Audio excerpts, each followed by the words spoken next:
नमस्कार, मैं जितेंद्र चतुर्वेदी।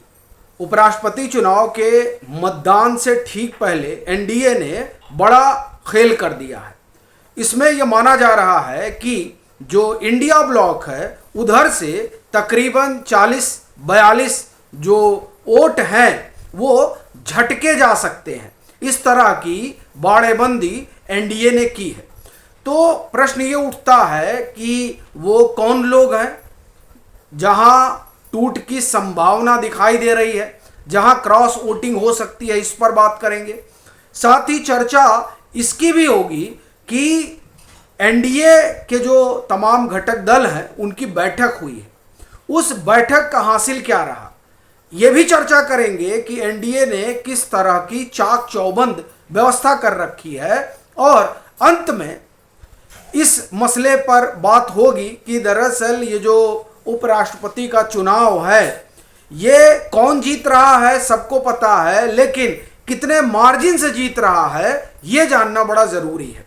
तो शुरुआत जो है इससे करते हैं कि कौन कौन से दल हैं जो इस चुनाव का हिस्सा नहीं बनने जा रहे हैं, यानी जो अपने आप एक तरह से कहें कि वोटिंग में भागीदारी नहीं करेंगे। उन्होंने उपराष्ट्रपति चुनाव में हिस्सा लेने से मना कर दिया। उसमें एक तो बीजेडी है यानी नवीन बाबू, और दूसरा जो है वो केसीआर यानी भारतीय राष्ट्र समिति। इन दोनों ने ऐलान किया है कि हम इस जो चुनाव है इस चुनाव की वोटिंग में हिस्सा नहीं लेंगे, और इन्होंने कहा कि हम स्टेट के विकास पर ध्यान देंगे। पिछली बार यानी 2022 में टीएमसी ने उपराष्ट्रपति के चुनाव में हिस्सा नहीं लिया था, इस बार ये लोग नहीं ले रहे हैं। तो यानी 12 वोट आप कहें, जो 12 एमपी हैं वो सीधे सीधे इस प्रक्रिया से बाहर हो गए। लेकिन इसका मतलब ये नहीं है कि उससे एनडीए के ऊपर कोई फर्क पड़ने वाला है। एनडीए ने पूरी कहे कि चाक चौबंद व्यवस्था की है। ये 8 तारीख को टीडीपी की एक अपनी मीटिंग हुई, उसके बाद में जदयू की एक मीटिंग हुई सभी सांसदों के साथ। जो जदयू के साथ मीटिंग हुई उसमें सीपी राधाकृष्णन भी मौजूद थे, यानी जो उपराष्ट्रपति पद के उम्मीदवार हैं। और इधर टीडीपी की फिर जो है एकनाथ शिंदे की भी मीटिंग हुई, यानी जो शिवसेना है उनकी। अब ये जो तमाम घटक दलों ने मीटिंग की, इस मीटिंग के पीछे का एक ही मकसद था कि जो एनडीए के उम्मीदवार हैं उनके पक्ष में वोट पड़ना चाहिए एक, और दूसरा अगर कोई और भी आ रहा है तो उसको भी इसमें जोड़ लिया जाना चाहिए। तो इस बाबत जो है तमाम जो भाजपा गठबंधन के घटक दल हैं उनकी अलग अलग दिन भर बैठक हुई। उसके साथ ही ये तय हुआ कि 9 तारीख को यानी वोटिंग वाले दिन नाश्ता वगैरह करके सब लोग एक जगह इकट्ठा होंगे। अब मैं ये ना कहूँ, मैं ये कहूँ कि निर्धारित किया गया है। जैसे जो खट्टर साहब हैं उनके यहाँ हरियाणा, पंजाब, हिमाचल, जम्मू कश्मीर, यहाँ के लोग, इस तरह से बांटा गया है कि कौन कहाँ इकट्ठा होगा।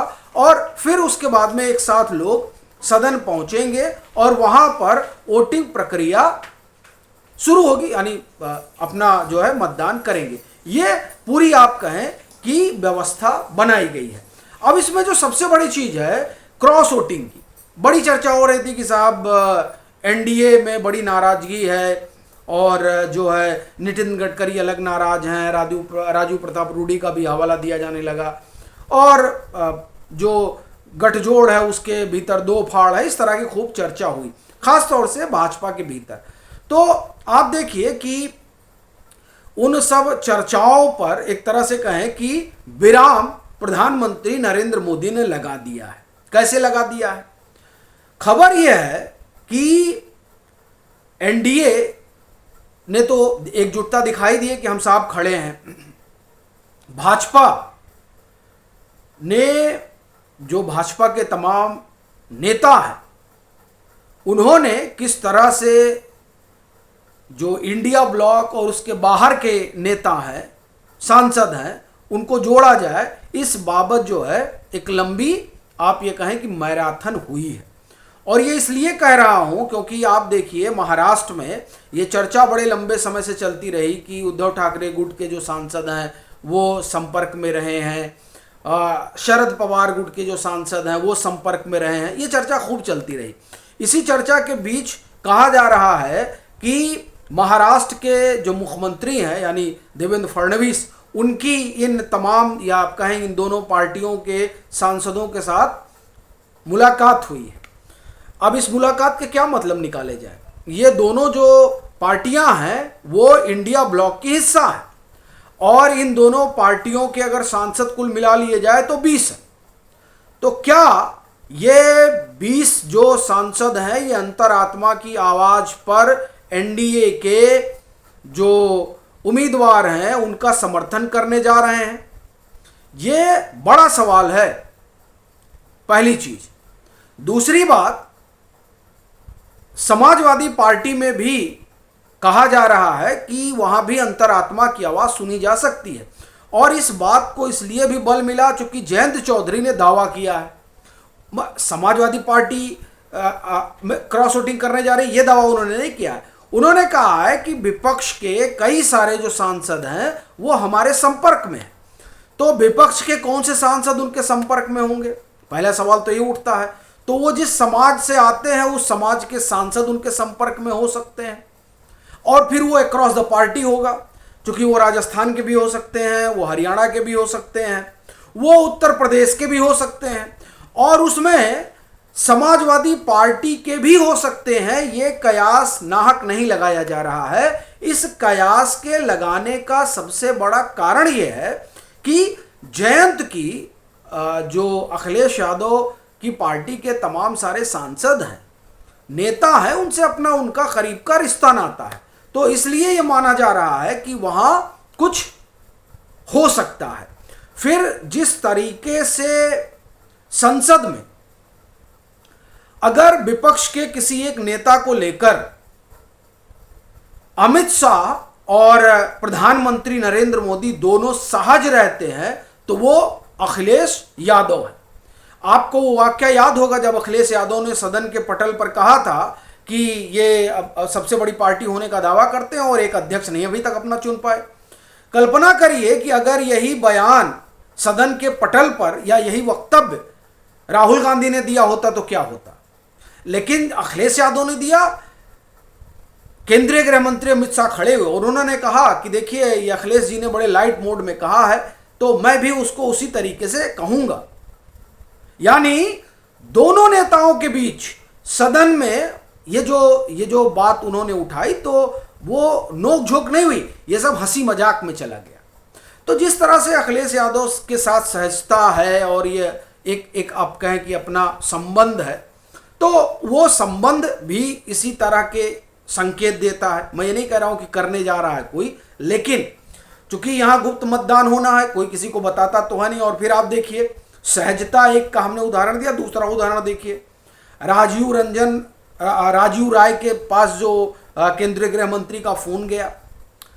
तो अब ये फोन गया और ऐसे समय में गया जब उपराष्ट्रपति का चुनाव भी होना है। हालांकि फिर राजीव राय ने जो है उसकी सफाई भी दी और जो उन्होंने सफाई दी ना वो खटक गई कि कुछ तो है जो पक रहा है। तो अब आप देखिए कि किस तरीके से चीजें घट रही हैं। फिर आप कांग्रेस में चले आइए, मैं और कहीं जा ही नहीं रहा हूं, मैं तो सिर्फ इंडिया ब्लॉक की बात कर रहा हूं। बाकी इंडिया ब्लॉक के बाहर जगन मोहन रेड्डी है ही हैं, ठीक है, लेकिन आप इंडिया ब्लॉक में चलिए। कांग्रेस में देखिए शशि थरूर, मनीष तिवारी। मैं ये नहीं कह रहा हूं कि कोई करने जा रहा है, लेकिन इन लोगों की अपनी एक अलग राय रही है। कांग्रेस के 125-26 सांसद हैं लोकसभा राज्यसभा मिलाकर, और वो 125-26 सांसद जो है वो राहुल गांधी की राय से इतने सहमत नहीं रहते। बड़ी चीज है। तो ऐसी परिस्थिति में क्या कांग्रेस में अंतर्मन की आवाज सुनी जा रही है? क्योंकि देखिए ये जो 40-42 कहा जा रहा है ये नाहक नहीं कहा जा रहा है। ये माना जा रहा है कि ये अंतरात्मा की आवाज पर एनडीए के साथ जा सकते हैं। और इसी आप ये कहें कि आकलन के आधार पर यह बात निकल रही है कि जीत तो सभी जान रहे हैं कि एनडीए के उम्मीदवार की होगी, लेकिन ये जीत का मार्जिन बहुत ज्यादा होने जा रहा है। और उस ज़्यादा होने की वजह यही है कि यहीं पर जो है कई सारे लोग कर देंगे। अब अनुमान तो जो मेरा अपना अनुमान है वो 40-42 का है। अब हो सकता है कि इसके आधे हो, लेकिन इस संभावना से इनकार नहीं किया जा सकता है। और उस संभावना का एक कारण और भी है। केंद्रीय गृह मंत्री ने जो वो नक्सल वाला मसला उठाया और जिस तरह का आरोप लगा इंडिया ब्लॉक के उम्मीदवार के ऊपर, वो मामला भी है। और फिर इसमें डीएमके को आप ख्याल रखिएगा, तमिलनाडु से ही आते हैं सीपी राधाकृष्णन, उनका और उनके हम उनका ना कहें, उनके परिवार का बड़ा प्रभाव है और उनके अपने संबंध भी हैं। डीएमके से भी हैं, माने स्टालिन से बड़े अच्छे संबंध हैं उनके संबंध कर्नाटक में भी है, उनके संबंध जो है केरल में भी है। तो इसलिए यहाँ से भी जो है क्रॉस वोटिंग की पूरी संभावना है। तो कुल मिलाकर जो मुझे समझ में आता है वो आंकड़ा 40-42 के आसपास का दिखाई देता है। तो इतना जो है वो एनडीए के पक्ष में और बढ़ने जा रहा है। तो इस लिहाज से अगर आप देखें तो एनडीए के उम्मीदवार एक बड़ी मार्जिन से जीतने जा रहे हैं।